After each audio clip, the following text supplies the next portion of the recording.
exercício sobre socialização e controle,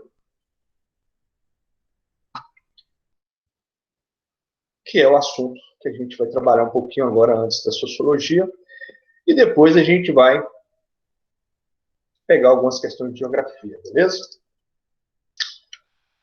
Conseguem perceber aí o que está na tela aí?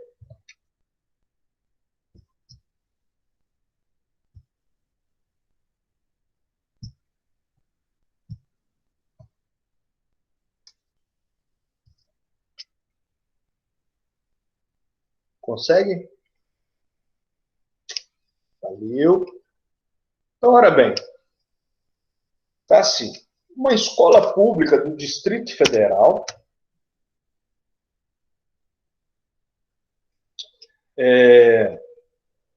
começa a testar o chip para monitorar os alunos. Olha que legal. Vou grifar aqui algumas questões importantes.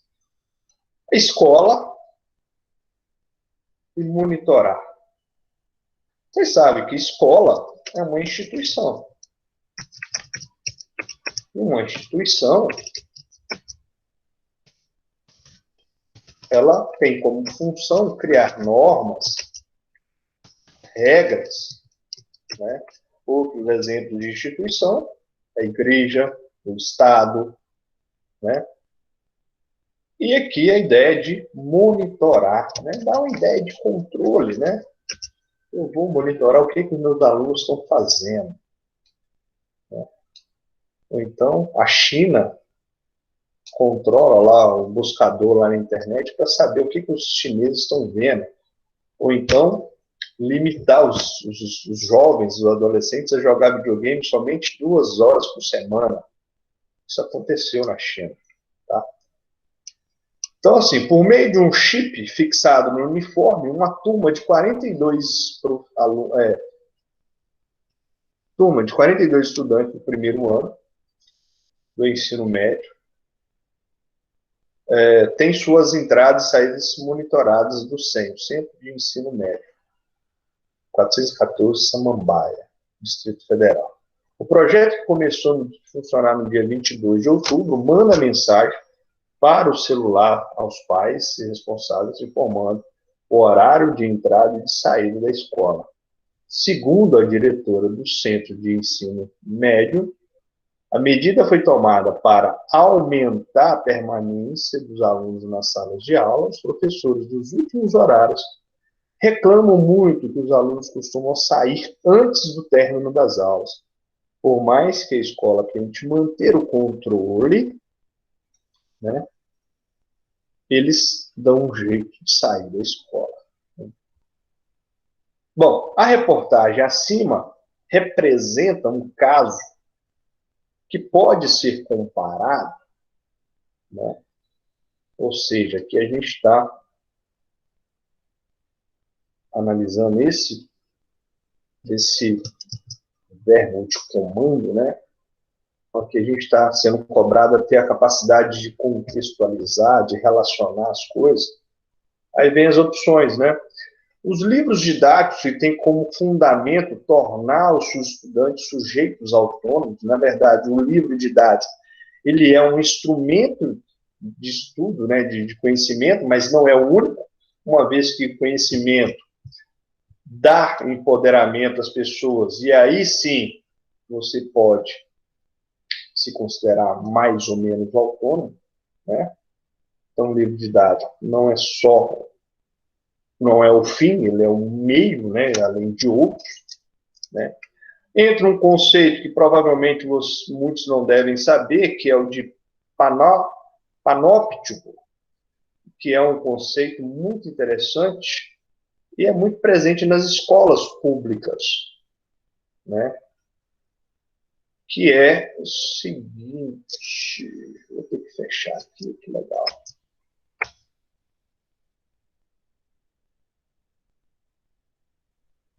Oi, Alexia. Me aceita aí pelo celular? Foi, né? Já deu, não deu? Deu, agora deu. Obrigada. Pronto.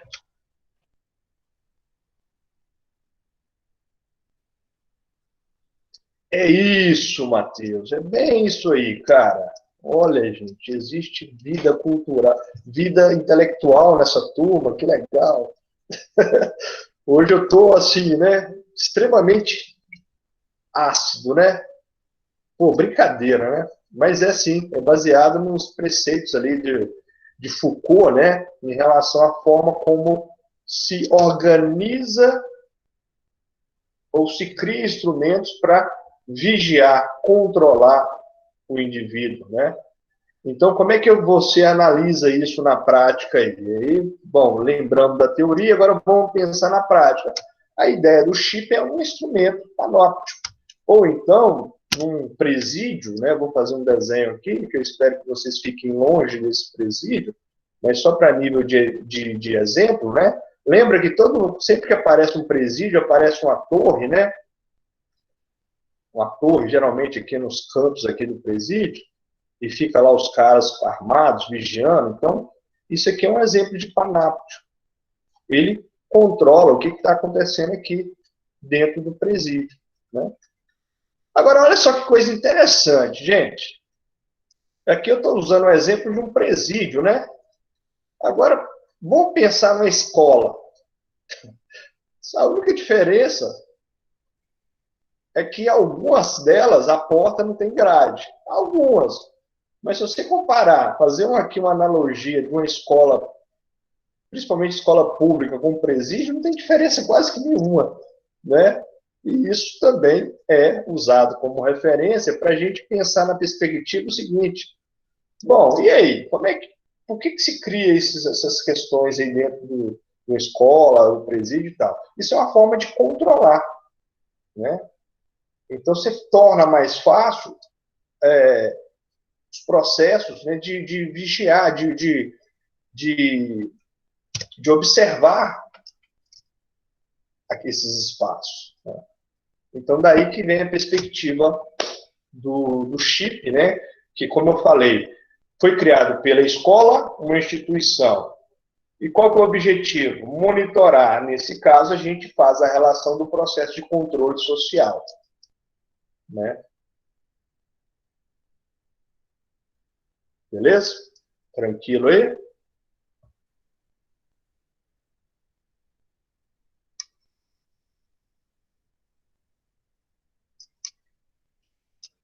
A busca da verdade que faz com que a escola esteja comprometida com a emancipação humana?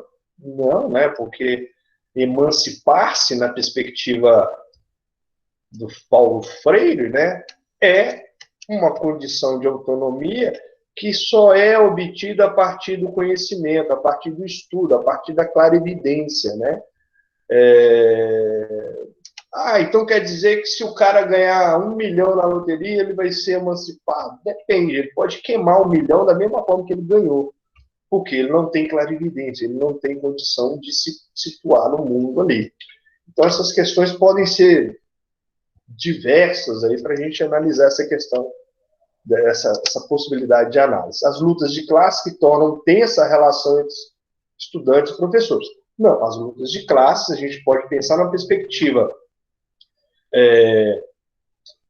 de dominados e de dominantes, né? A gente não pode colocar isso numa perspectiva entre professores e alunos, até porque o contexto, a escala é uma, né?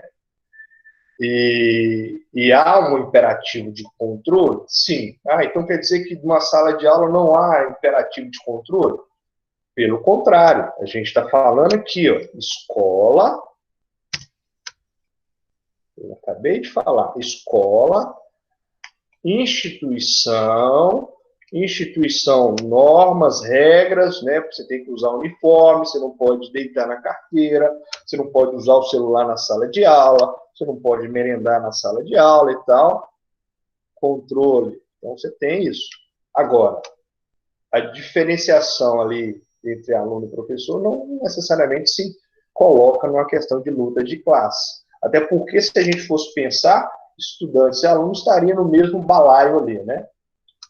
Então, e a última é discurso de ódio que agride o sujeito através da linguagem. Não, não é para tanto, né? Então, seria isso aí. Dúvidas?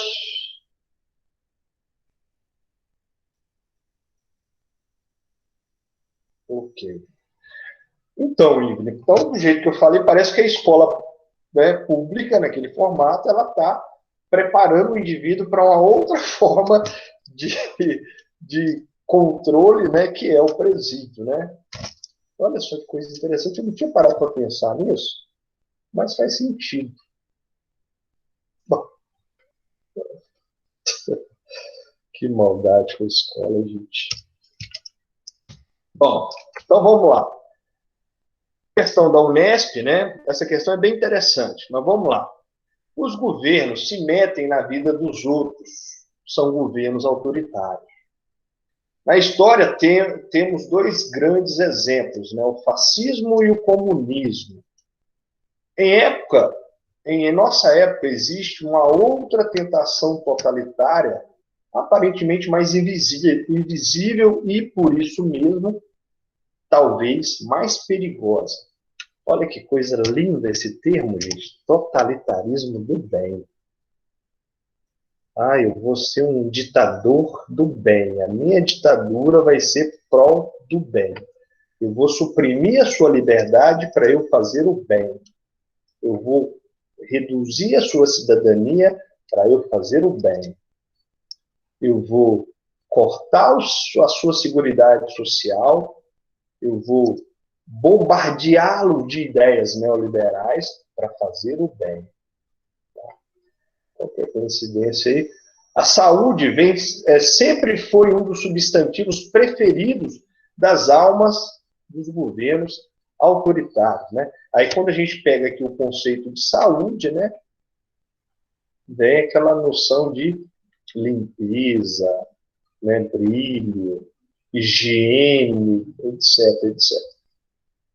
Quem estudar os governos autoritários verá que a vida cientificamente saudável sempre foi uma das suas maiores paixões.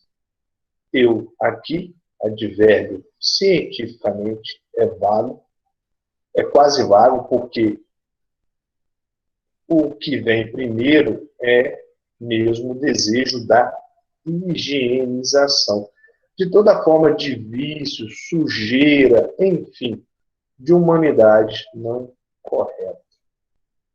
O nosso maior pecado contemporâneo é não reconhecer a humanidade do humano. Está além do modo correto de viver. Vamos pagar caro por isso, porque o mundo só de gente saudável é um mundo sem eros. Né? Na concepção do autor, né, totalitarismo seria o quê?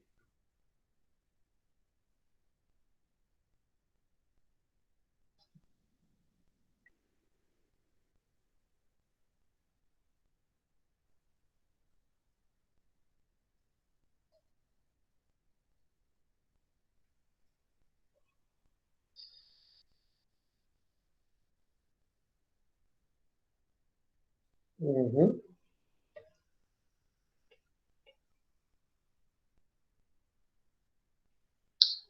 Bom, vamos entender aqui o excerto aqui, que eu acho interessante a gente fazer algumas leituras aqui. Primeira coisa, alguns regimes totalitários, alguns regimes, como, por exemplo, o nazismo, né, que eu vou usar como exemplo aqui, ele tinha no seu cerne, né, na forma como ele se aplicava, ideias, valores, que tinham como premissa essa noção de higienização, de limpeza. Vamos dar um exemplo? O que os nazistas fizeram com os ciganos, com os judeus, com as minorias? Não era um processo de extermínio, né? Ou seja, retirar esses vermes, essas minorias, esses caras que, na visão nazista, poderiam colocar em risco o funcionamento da sociedade, esses caras que atrapalhavam, esses que muitas vezes eram pobres, né? Eram pobres não porque eles eram etnicamente diferentes, culturalmente diferentes. Eram pobres porque o olhar para esses caras eram de excluídos, né?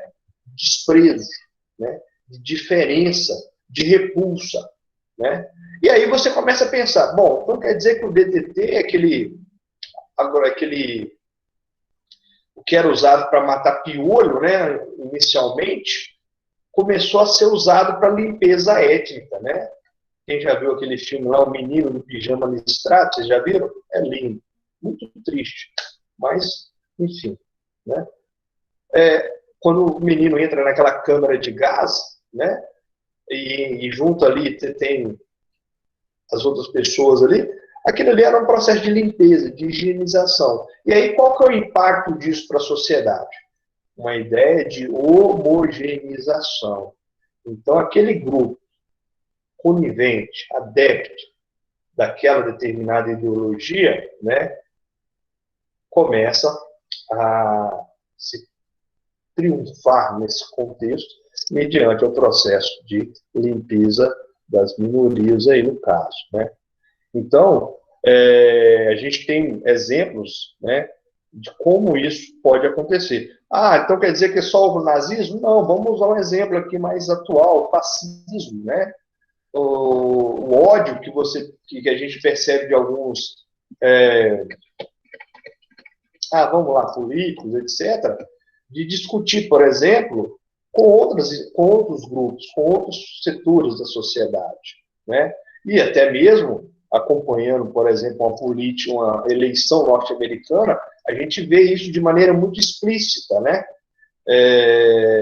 Com grupos de extrema direita, contrários às minorias, contrários ao imigrante, né?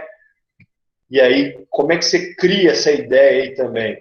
Vamos fazer um muro, né? Então, o muro ali, ele também pode ser observado como um processo de limpeza étnica, que dentro daquele grupo, né, que está na questão dominante, né, como a gente estabelece o Estado, um governo que é transitório, então, naquele momento ali, aquele determinado governo pode estabelecer regras, normas, leis que possam excluir e, ao mesmo tempo, promover ali uma manutenção de um status quo ou até mesmo de reforçar velhos valores, como a gente tem observado em alguns lugares.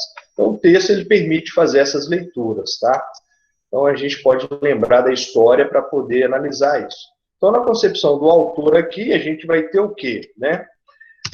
Uma situação que é a seguinte, né?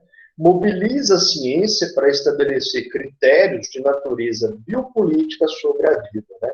E aí volta mais uma vez no velho e bom Foucault, né? Eu raspei a cabeça até em função dele, tá, gente? Não, mentira, não é por causa disso, não. Né? A gente lembra que o Foucault, na perspectiva da sua filosofia antifascista, tinha como objetivo, né, entender a forma como o corpo era visto na sociedade, né?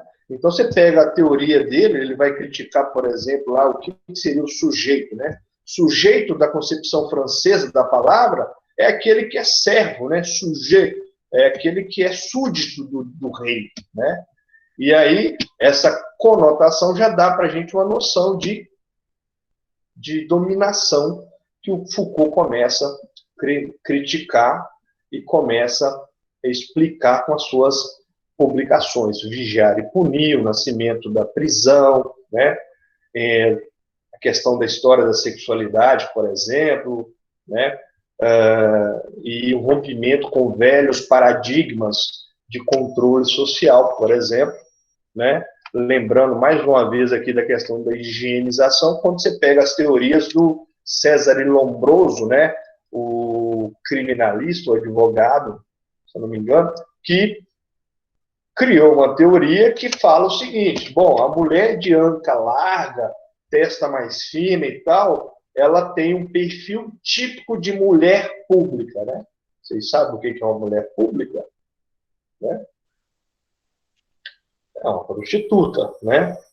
Então, recentemente, vocês devem ter visto aí, né? A juíza lá do Paraná que deu uma pena, né?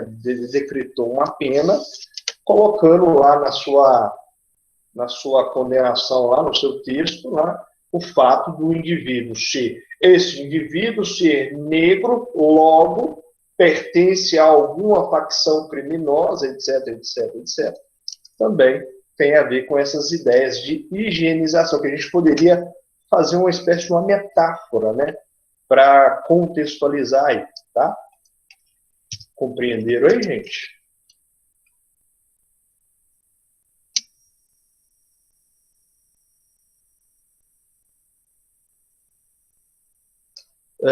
Deu para contextualizar aí, o Anine, Ivene, lembra, pegou aí, ou quer que volta na questão?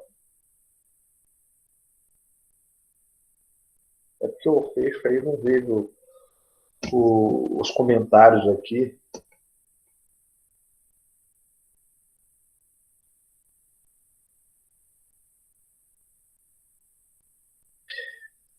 Matheus, assim, tem sido cobrado, sabe? Eu acho que tudo é uma questão de contexto. Vamos pensar um pouquinho, o que a gente está vivendo, né? A gente meio que está quase que vivendo esse contexto que foi apresentado ali no texto da questão. E aí, talvez um dos teóricos que mais se posicionam contrário a isso seja o Foucault. A gente poderia pensar de outros, em Nietzsche e tal, não que eu seja entendedor dessas áreas filosóficas aí, mas o Foucault, por conhecimento próprio, eu acho que se insere bem nessa perspectiva, né? Outros, por exemplo, da sociologia clássica mesmo aí, clássica não, sociologia contemporânea, é um autor que eu gosto muito, chama-se Boaventura Souza Santos, um português, que ele cria uma teoria que é chamada de epistemologias do sul, que é uma forma de você reinventar ou recontar a história a partir de uma lógica antidominante, ou seja, né, como é que se conta a história hoje? Conta a história dos dominados. Né? Então, qual que é a lógica agora? Contar a história do terceiro mundo, dos povos colonizados, e como é que isso foi suprimido pelas potências centrais. Enfim, são contextos que a gente pode pensar que pode ser cobrado. Eu assim, talvez, né, não fica tão evidente por causa do Enem ter uma certa relação com o Estado e tal, mas principalmente para vestibulares, quem vai fazer vestibulares aí, cuja universidade tem maior autonomia, essas leituras eu acho que fica mais pragmática para a gente fazer. No Enem eu ainda tenho lá minhas dúvidas, né? Mas o vestibular é quase que certo que é como se fosse uma forma de tentar subverter isso. Acho que a leitura que eu penso é isso, né? Questão 3 aí, né? A fase de democratização no Brasil durante a presidência de José Sarney contou com um episódio com a aprovação da Constituição de 1988 e a realização de eleições diretas para presidente em 1989. Porém, essa democratização não significou, olha só que coisa interessante, falando-se de Brasil, isso é muito mais notável ainda, né? Ou seja, a democratização, aquele movimento de diretas já, que muita gente endeusa, ai, gente, aquilo foi uma revolução, nada, aquilo não foi nada de revolucionário, né? A questão está deixando isso bem clara, né? A gente conseguiu o direito a voto, mas o establishment, ou o status quo, ou as elites ainda continuam do mesmo jeito, né? É como se a gente mantivesse velhos valores, velhos padrões que vão desde o período colonial, período imperial, a Primeira República, até chegar no contexto atual, né? Um exemplo disso é você pensar, por exemplo, na questão do status, né? Qual que é o status que tem um deputado, um político, etc. E tal. Então, a gente percebe essa questão aí, né? Visto que houve uma continuidade dessas elites no novo regime. De certo modo, é correto afirmar que a relação descrita, né? Aí a gente está fazendo a relação entre democracia e ditadura. É obrigatório, visto que a democracia contribuiu para a interdependência entre as estruturas ditatoriais e o gozo de liberdades individuais, putz, será que eu vou ter ditadura e liberdade individual? Né? Eu vou colocar o barulho do grilo aqui daqui a pouco. Né? Ela é antagônica, visto que não pode haver democracia quando ainda persistir algum tipo de estrutura ditatorial no poder. Gente, a questão, está deixando isso bem claro aqui para vocês. Aí, para você entender isso, era só interpretar o excerto aqui, ó. Só interpretar isso. Tá? Não é ambígua, pois, apesar da incompatibilidade ideal, não existe apenas o autoritarismo de instituições políticas. Há ainda outras formas, né, sociais, ideológicas, que podem persistir. Olha o que está acontecendo no Brasil. Vocês viram o caso da vacina ontem? Nós não vamos comprar vacina da China, porque a China é um regime comunista. Aqueles comedores de barata, grilo, gafanhoto, cobra, né? Ou então, eles vão começar a usar esse discurso ideológico de que o vírus foi um produto chinês para acabar com os Estados Unidos. Isso são formas de autoritarismo. Por quê? Eu comentei nas aulas anteriores que você pode usar o quarto poder, as mídias. Né? E vocês estão vendo aí, ou deveriam saber, que a última eleição e as seguintes agora vão ser definidas, vão ser preconizadas, muito em grande parte pela questão das mídias. Né? Nunca foi tão importante ensinar nos presídios, nas escolas, sobre ética, sobre moral, sobre educação midiática, né? Por quê? Você, além de usar uma rede social, você acaba criando conteúdo. Então, se você contribui negativamente com isso, você também pode, de certa forma, ser responsável por reproduzir ideias, valores, práticas, comportamentos que mantêm o status quo de determinadas elites, de determinados grupos sociais. Então, a nossa resposta mais interessante até agora seria essa aqui. Né? Então quer dizer que a democracia é complementar à ditadura? Visto que princípios de soberania popular, distribuição equitativa de poder só podem ser conduzidos pelo regime ditatorial. Putz, fiquei maluco agora. Tá? Então seria aí essa questão. Tá? Copiem a tela que eu vou seguir adiante aí.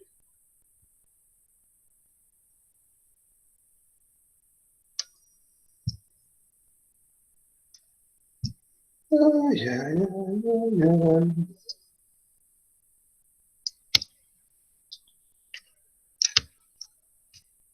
Deixa eu ver se tem algum comentário aqui, que meus alunos não usam o áudio. Nenhuma questão, galera?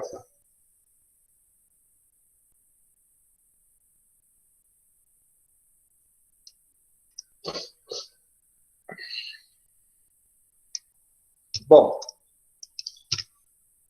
a polêmica distribuição pelo governo federal do chamado kit gay, ou kit não, o kit gay é uma coisa, kit anti-homofobia, o reconhecimento pelo Supremo Tribunal Federal da união estável homoafetiva e a tramitação no Congresso Nacional do projeto de lei 122, que criminaliza atos homofóbicos, reacenderam a discussão no Brasil sobre o direito à orientação sexual das pessoas. Né? Aí vem aqui alguns tópicos. Né? A homofobia é uma atitude de rejeição aos homossexuais e de recusa à homossexualidade. Ok, né? parte do pressuposto de um processo de discriminação, preconceito, que pode levar a violência psicológica, violência física e, em casos mais severos, a morte. Tá? Então, a homofobia, sim, tem essa premissa. A homoafetividade é uma relação sentimental e amorosa entre pessoas do mesmo sexo. Ok? Né? A discriminação ou perseguição a homossexuais caracteriza a prática da intolerância e da negação das diferenças. Ou seja, isso fere princípios defendidos na Declaração Universal dos Direitos Humanos, fere princípios definidos, no caso brasileiro, a Constituição Federal, né? E, principalmente, numa perspectiva social, fere a dignidade humana, né? Que também pode ser relacionado à Declaração Universal dos Direitos Humanos. Né? Criminalização da homofobia objetiva impedir atos de violência contra homossexuais. Lembram da instituição? Governo, né? Projeto de lei. Então, o Estado cria uma lei. Então, o Estado cria uma lei que visa estabelecer práticas de controle. Não quer dizer, quando a gente fala assim, controle social, pode parecer que isso tem uma situação negativa. Não, nem sempre, né? Nesse caso aqui, quando se cria uma lei que criminaliza a homofobia, ela também é um mecanismo de controle social, porque ela foi criada pelo Estado para institucionalizar relações sociais e que, nesse caso, tem como objetivo a garantia da vida. Então, nem todo controle social é necessariamente ruim, assim como é uma lei de trânsito, né? Então, cuidado, né? Considerando, tem a última aqui, a união estável homoafetiva impede os homossexuais de comunhão parcial de bens. Gente, olha só, toda relação entre duas pessoas, elas podem ser formal ou informal, né? Até que recentemente houve uma lei, né, de união estável ali, que você reconhece, por exemplo, que uma pessoa pode não ter uma certidão de casamento, mas ela mora com a pessoa e tal, tem mecanismos para segurar aquilo. Bom, então em termos jurídicos isso pode valer. No entanto, a comunidade LGBT, os homossexuais, eles tinham dificuldade de ter uma segurança no que tange ao reconhecimento das relações homoafetivas. Por quê? Vamos imaginar uma pessoa, um casal vive lá há 30 anos, aí um morre e deixa lá os bens, né? Teoricamente, o companheiro ali, ou a companheira, que vai ter o direito, né? Ainda mais se tem filhos e tal, beleza. Só que, nesse caso, a família dos irmãos, etc., e tal, poderiam entrar no processo e requerer os bens, né? Então, isso também é uma forma de dar seguranças para as pessoas envolvidas dentro de uma determinada relação conjugal aí, né? É lógico, né? Eu poderia fazer um testamento e tal, mas o que se quer aqui é facilitar o processo, até mesmo porque nem todo mundo tem dinheiro para contratar um advogado, pagar para fazer um testamento, etc. Tem toda aquela burocracia. Então, você cria uma regra mais flexível ao caso, né? Então, considerando os principais conceitos inerentes a essa discussão, indica as afirmações corretas. Então, ficaria aqui a 1, 2, 3 e 4, né? Porque a última, que, como eu falei, ela fica um pouquinho fora da questão, beleza? Também é uma discussão importante dentro da questão da sociologia. Por quê? Né? A gente vive num país extremamente preconceituoso, né? E que, quando se trata de violência dentro da sua amplitude, né, a gente vai perceber que alguns grupos vão ser mais vulneráveis à violência, e aí a gente traz à cena os homossexuais. Tá? Então, é uma questão interessante para a gente analisar. Nenhuma questão, gente?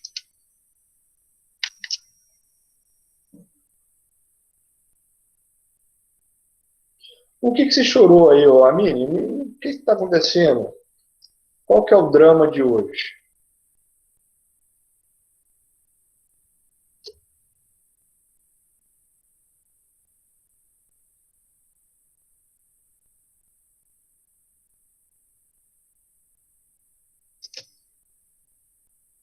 Qual o drama, gente?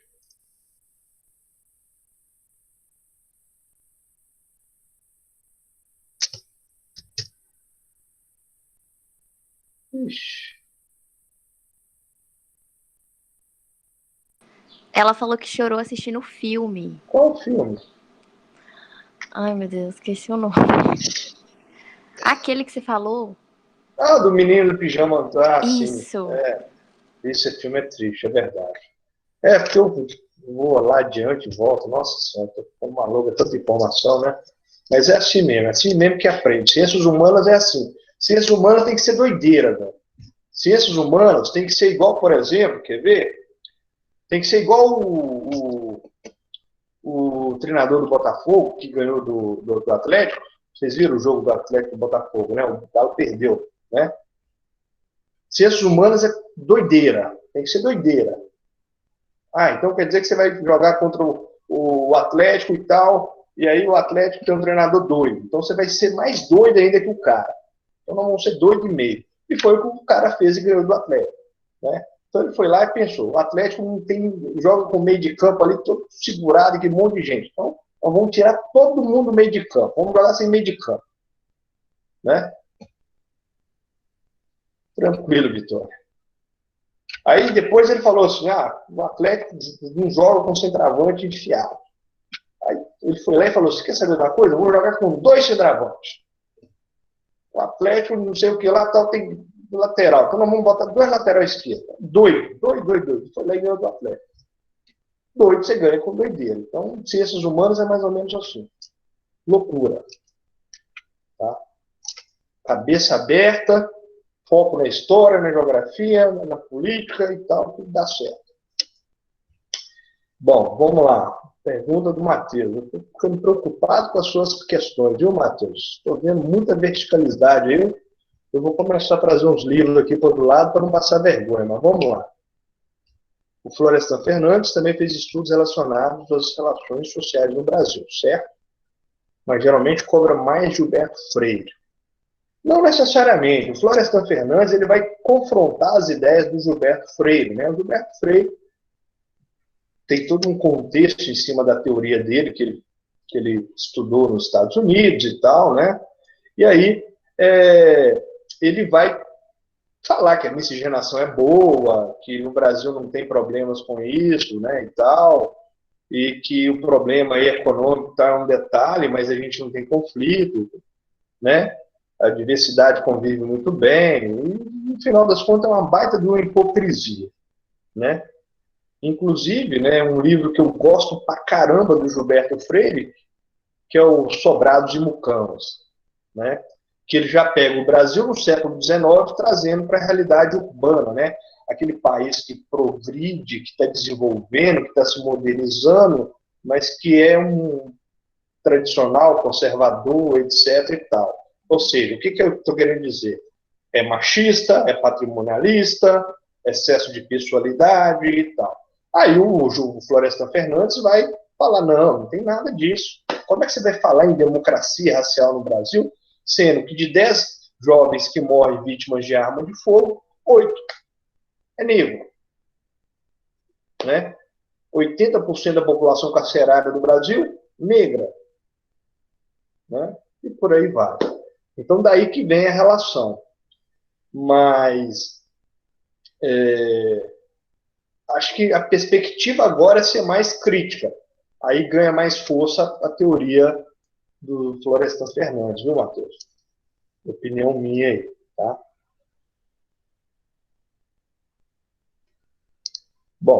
Vamos lá, então. Vamos avançar aqui. Bom, o rapaz que pretende se casar, não nasceu com esse imperativo. Ele foi insuflado pela sociedade, reforçado pelas intocáveis pressões das histórias de família, educação, moral, religião, meio de comunicação e publicidade. Em outras palavras, o casamento não é um instinto, é sim uma instituição, né? Bom, o casamento, conforme é tratado no texto, possui como característica o quê? Um ordenamento. Então, olha só, então está falando aqui do casamento. Como é que eu leria essa questão? Ah, professor, eu não estudei isso no ensino médio, mas vamos lá, como é que eu poderia pensar nisso? Pô, casamento está aqui, papapá, eu lembro de casamento é sim uma instituição. Então, instituição, acabei de falar, cria regra, norma, né? Então, essa aqui é uma característica. Então, se eu entendo que o casamento é uma instituição, dentre as opções abaixo aqui, a que melhor se aplica é essa, ao ordenamento dá a ideia para a gente aqui de ordem, né? Ordem das relações sociais. Então, isso vai ser pactuado ali, um conjunto de procedimentos que vai definir a vida em comum de um determinado matrimônio, tá? Então, seria aqui essa perspectiva, ok? Questionamento de valores cristãos? Não. Tem gente que não é cristão e casa, né? Assim também como tem gente que não casa e é feliz. Também ocorre.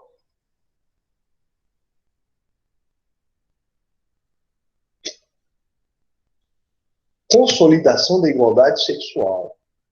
Né? Então quer dizer que no casamento homem e mulher ficam a mesma coisa e tal, papapá, direitos iguais. E papapá. Não, pelo contrário. Ainda persiste ainda aquele velho e recorrente machismo na sociedade. Tá? Então, seria aqui. Beleza? Algum comentário? Não? Ok. Vitória, fica firme aí, eu estou gravando aqui, depois eu publico a aula lá também. Aí tenta ver aí. Beleza?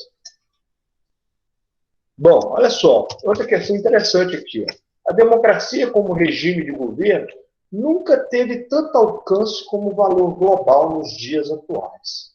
O que se pode perceber pelas pressões internacionais para a implantação e manutenção de regimes democráticos nos diferentes países do mundo, né?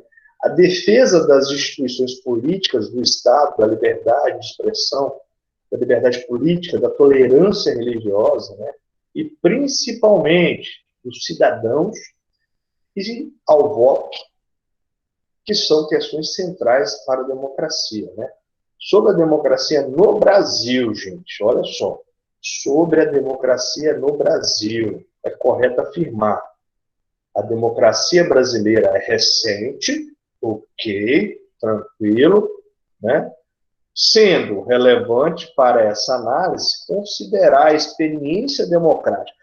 O cara aqui fez a prova e falou assim, eu vou rir da cara desses coitados aqui fazendo a prova, né? Então eu vou falar aqui, ó, que 1930 e 1964 foi período em que o Brasil teve as maiores experiências democráticas com Getúlio Vargas e com os militares, como principal movimento de fortalecimento das instituições políticas no Brasil. Pô, o cara cansou de brincar com a inteligência dos seus, né? Fechamento do Congresso, né? Então, não. Isto é uma mentira, né? Estamos vivendo o maior período de experiência democrática, certinho, vou até colocar de outra cor aqui, porque colocar um verde de esperança. Estamos, sim, vivendo um período de maior experiência democrática desde o processo de redemocratização que foi em 1980, né, 89, ali, 88, depois dos movimentos de direta, né? Uma experiência, ou melhor, algo que ratifica isso, né, é que desde 1989, né, se tem eleições e o sufrágio universal, né? Ou seja, o direito ao voto, né, para você escolher os seus representantes. Aí a gente lembra que a nossa democracia, ela não é uma democracia direta, e sim uma democracia representativa, né? Ou seja, a gente dá a alguém o direito de representar os nossos anseios, as nossas vontades, né? O problema é que quando o cara vira eleito, ele começa a defender os seus interesses e esquece da população que o elegeu, né? Isso acontece. A democracia no Brasil foi instaurada e mantida desde a proclamação da República, olha só, desde 1822, não, né? Getúlio, João Figueiredo, não, Sarney, Fernando Henrique Cardoso, Luiz Inácio Lula da Silva foram alguns presidentes eleitos via democracia. Não. Tem outros, assim também como tem outros, né? Então seria aqui a segunda opção. Certinho? Tranquilo? Tá?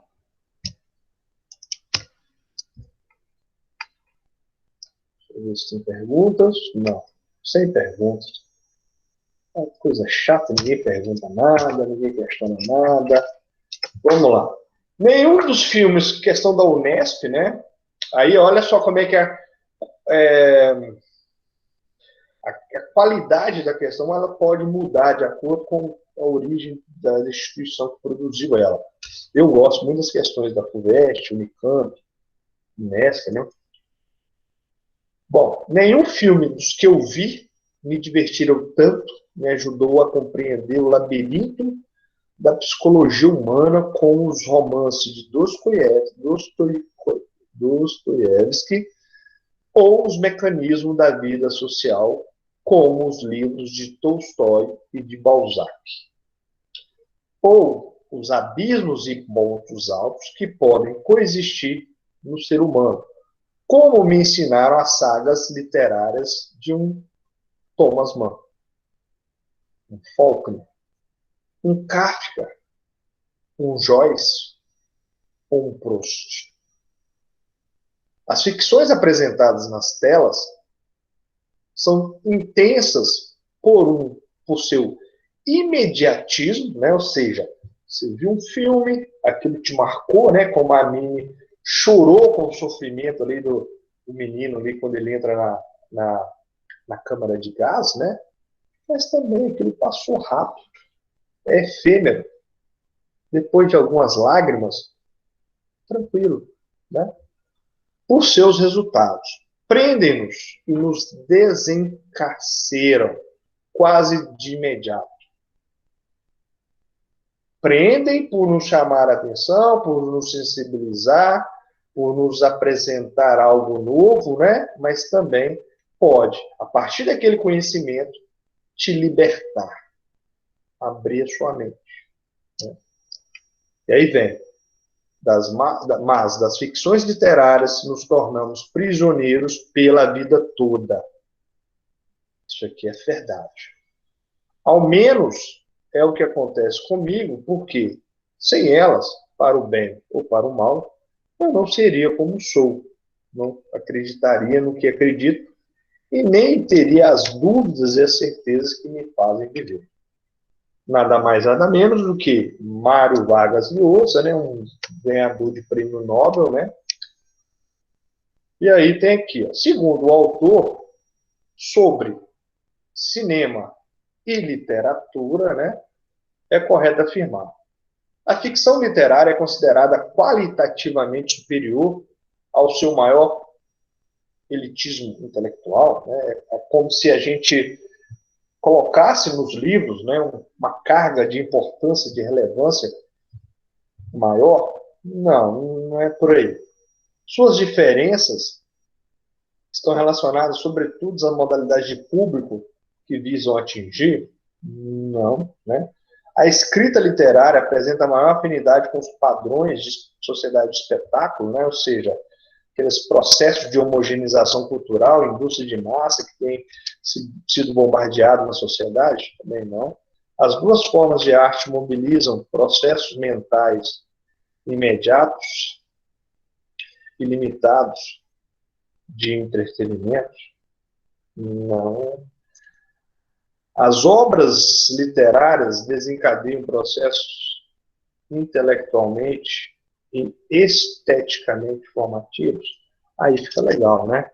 Gente, olha só, o que eu queria lembrar dessa questão aqui? Vamos pensar o seguinte, na importância que tem o cinema, a literatura, as artes em geral. As artes, elas também favorecem, enriquecem, permitem que se aproprie de conhecimento. Lembra, o que é ser culto? Ser culto é ter conhecimento. Professor, mas como é que acontece esse processo aí? É por osmose? É por telepatia? Como é que, né? Eu durmo, sonho e já nasço e acordo aprendendo, sabendo alguma coisa? Não. Né? Você aprende de várias formas, de maneira formal e informal. Né? As suas interações sociais, né? O seu grupo familiar, no seio da sua família, desde criança, você aprende alguma coisa. Depois você vai para o mundo, outros aprendizados vão ser disponibilizados para vocês.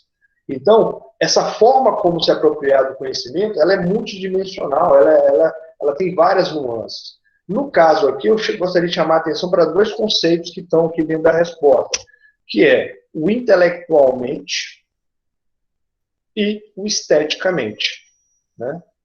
Bom, do ponto de vista intelectual, né, o conhecimento científico, ou conhecimento propriamente dito, né, dadas as especificidades, né, conhecimento científico, que é validado pelo desenvolvimento de um método, né, relacionado a um objeto de estudo específico, né, que só é explícito a partir da validação de um procedimento, etc., né, diferente, por exemplo, do senso comum, que é aquele conhecimento que você vai se apropriando no seu cotidiano, a partir de coisas mecânicas, repetições, etc., né?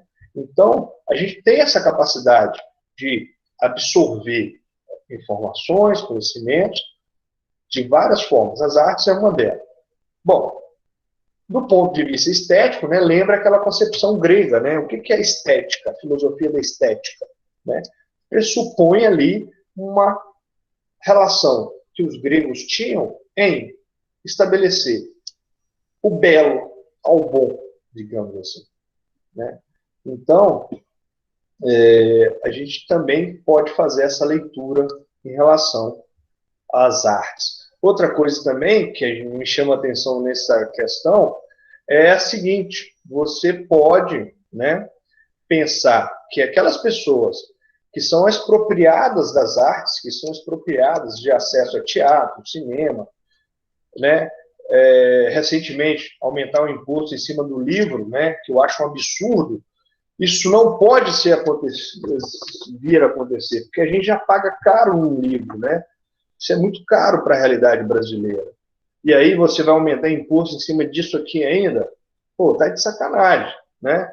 Então, isso, quando acontece numa sociedade desigual como a brasileira, só aumenta a diferença entre ricos e pobres, né? O Pierre Bourdieu trata bem essa questão da reprodução simbólica da sociedade. O rico, né, quando ele tem o filho é muito mais suscetível a aumentar o seu patrimônio. Mas por quê?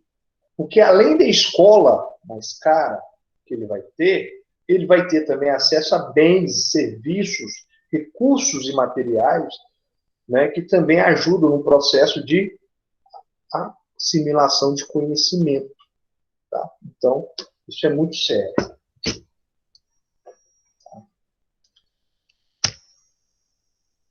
Questão 8. Você já deve ter visto essa imagem um monte de vezes na vida de vocês. Eu tenho que anotar de não usar mais questões que têm essa imagem, né? Mas está aqui, ó. A forma de organização interna citada interna da indústria citada gera a seguinte consequência para a mão de obra nela inserida, né? Ampliação de jornada diária? Não tem nada com o relógio aqui escrevendo que o cara está trabalhando mais ou menos. Melhora na qualidade do trabalho? Também não tem nada aqui. Eu vou me aposentar amanhã e sabe o que vou fazer? Andar até o fim dessa linha de montagem e descobrir o que estou fazendo há 30 anos. Instabilidade de cargos ocupados? Não, cara. Você está 30 anos no mesmo lugar, então você tem uma estabilidade aqui, né? Eficiência na prevenção de acidentes? Não tem nada que me remeta diretamente a isso. E no caso seria aqui, ó, desconhecer as etapas produtivas. Aí a gente faz uma leitura aqui da questão do Taylorismo, do Fordismo, do Toyotismo e também do Volvismo, né? Essas práticas de organização do trabalho foram disseminadas ou tiveram como pontapé inicial, né, a Revolução Industrial, e aí precisou-se criar instrumentos que otimizassem a produção. E aí começa a se estabelecer métodos racionais de organização do trabalho. Professor, você está falando de trabalho, certo? O que quer dizer trabalho mesmo? O que eu entendo como trabalho? Né? Trabalho é algo que se relaciona, né, a produzir, né, que envolve gasto de energia. E aí, diferente do que muita gente pensa, né,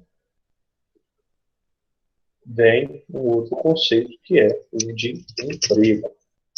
Emprego é algo que eu faço para receber um salário e garantir a minha sobrevivência. Isso é clássico nas relações capitalistas. Beleza?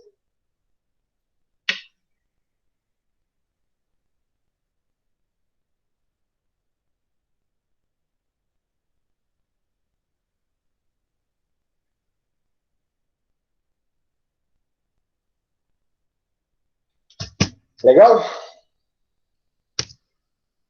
Vamos avançar. Bom, tem um poema aí da cidadania, né? Fazer democracia, a autorrepúdio, a demagogia, a tirania, a oligarquia, é a luta solidária pela inclusão da soberania.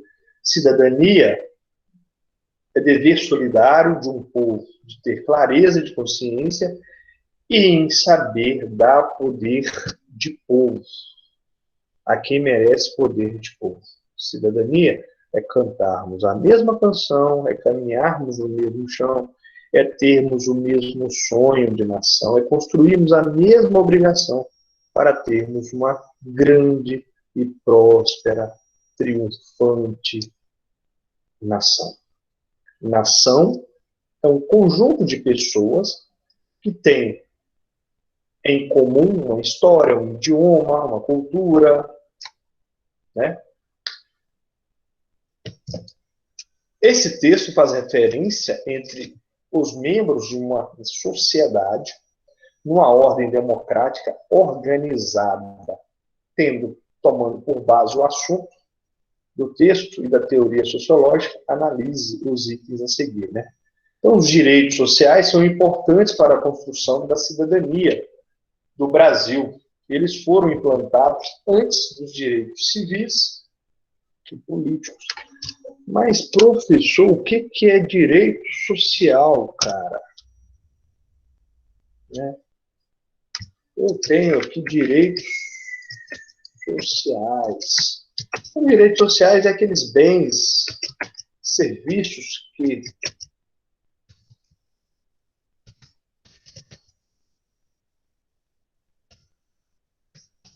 como, por exemplo, educação, lazer, né?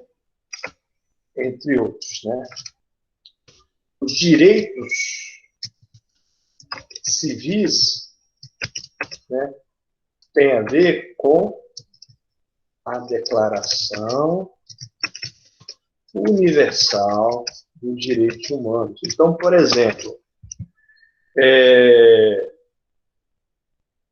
nessa questão fica um pouco ambíguo a primeira parte ali, pelo seguinte: quando a gente analisa o Brasil, alguém vai levantar na sala e falar assim, ué, professor, mas no período ali imperial, no período ali da Primeira República, etc., você tinha ali os escravos ali ainda, esses caras não tinham direitos civis, ok, sociais, ok, né? De certa forma, talvez não, mas para aquela elite, para aquele grupo que foi, digamos assim, os baluartes ali das primeiras instituições no Brasil, eles criaram ali para si direitos, né? Então, está presente. É lógico, em mais ou menor nível. Bom, como é que eu analiso os direitos civis? A escravidão, por exemplo, é uma afronta dos direitos civis, porque ela fere a dignidade humana, fere a liberdade, fere o direito de ir e vir, né? E a questão dos direitos políticos, né, que é diferente, né? Tem a ver, basicamente, com a questão da democracia, o voto, e assim por diante. Tranquilo? Então, nesse caso aqui, a gente vai ter como resposta A1, a democracia representativa é uma forma de organização e distribuição de poder na sociedade, em cujo regime o povo escolhe seus representantes, acabei de falar isso, ok? A igualdade democrática deve ser considerada os direitos fundamentais do ser humano, sem deixar de lado a igualdade de oportunidades, ok? Aí tem dois conceitos importantes, né? Quando a gente vai discutir pobreza, desigualdade social, essas coisas, tem igualdade de oportunidade e igualdade no acesso, né? Então, por exemplo, um hospital, uma escola, um saneamento básico, direito de acesso, igualdade no acesso. Agora, igualdade nas oportunidades, aí já tem uma outra conotação. Tá? Então, no caso aqui, a gente vai ter como resposta a 1, a 2, a 3. Aqui na 4, a gente está entendendo, olha só, a cidadania deve ser construída nos momentos de escolha dos representantes políticos.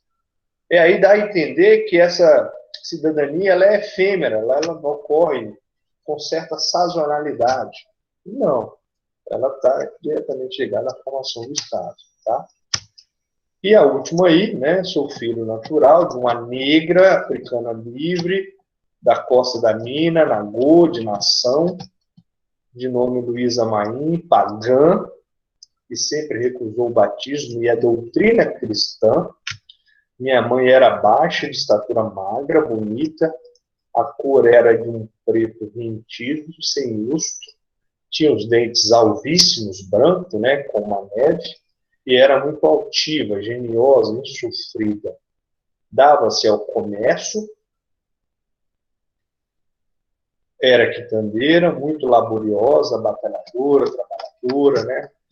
Mais de uma vez na Bahia foi presa como suspeita de envolver-se em planos de insurreição de escravos que não tiveram efeito.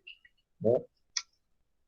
Aí tem a citação. Nesse trecho, suas memórias, Luiz Gama ressalta a importância dos ou das, né, estratégias de resistência cultural. Sempre recusou a doutrina, né, da insurreição dos escravos.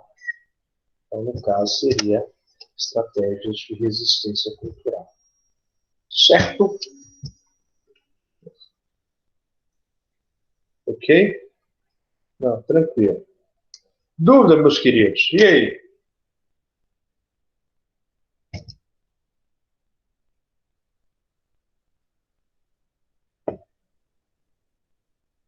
Acontece, Camila.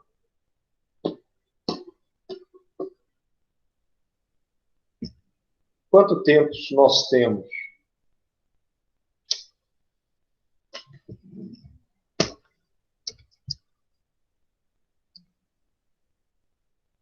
A última, vamos lá. Sem problema. Com muito gosto. Né? Olha só, Ivan. Então tá assim. O texto aqui, ele está falando de uma citação de um livro, né? E aí tem um contexto aqui, né? Que é, por exemplo, deixa claro aqui, ó, sou filho de uma negra africana, né? O Luiz Gama, no caso aqui, né? Dentro das suas memórias, né? Fazendo a sua contextualização de mundo, digamos assim.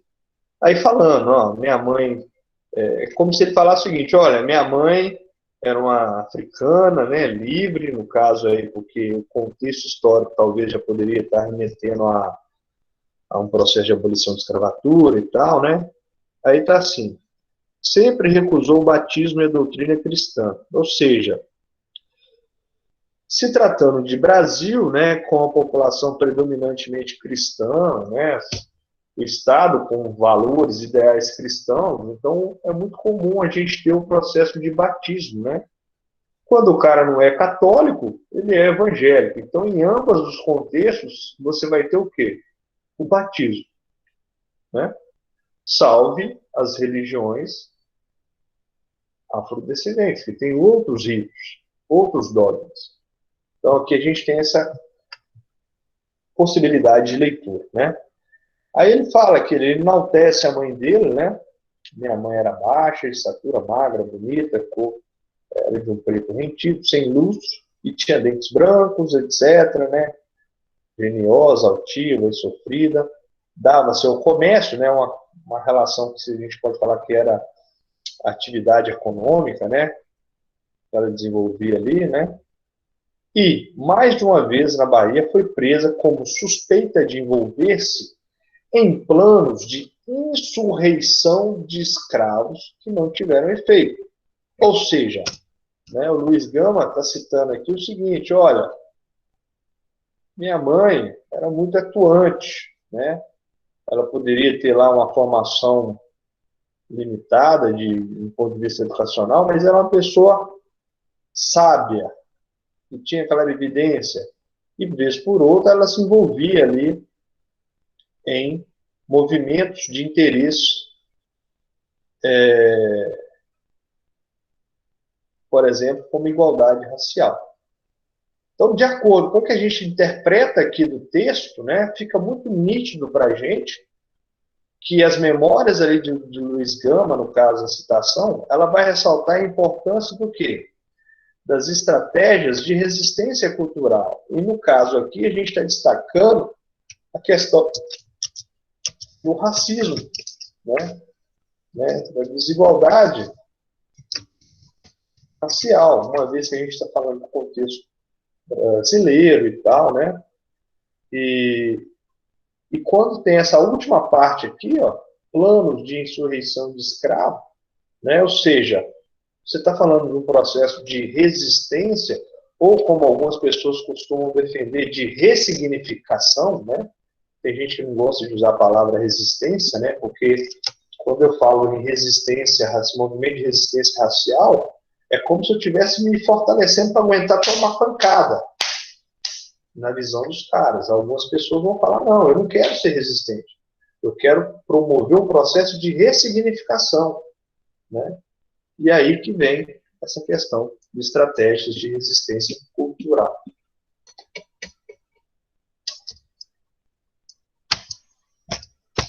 Deu para compreender?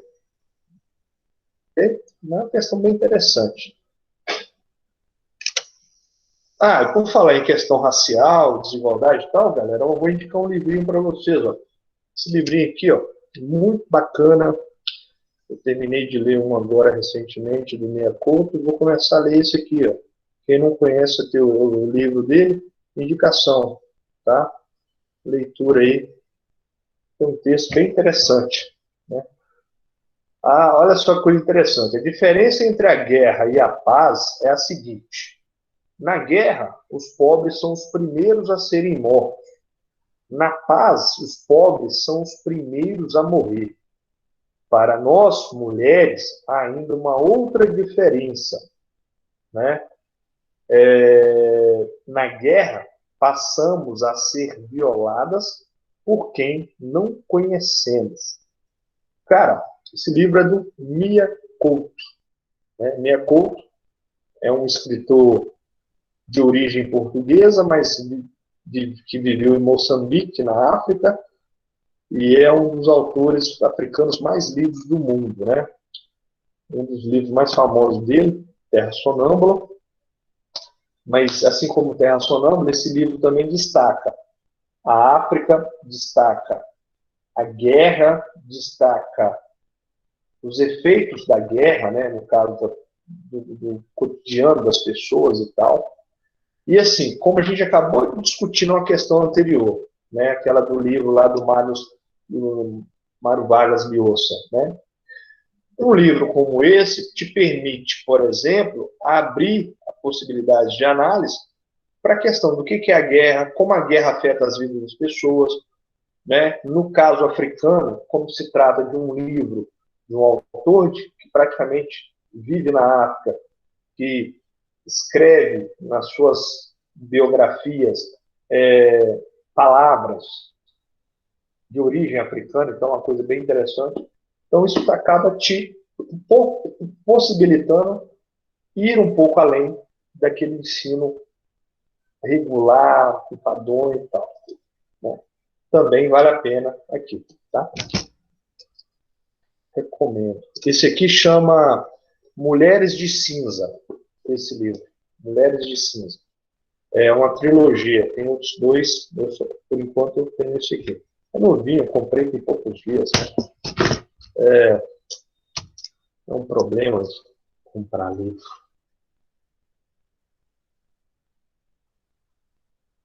Bom,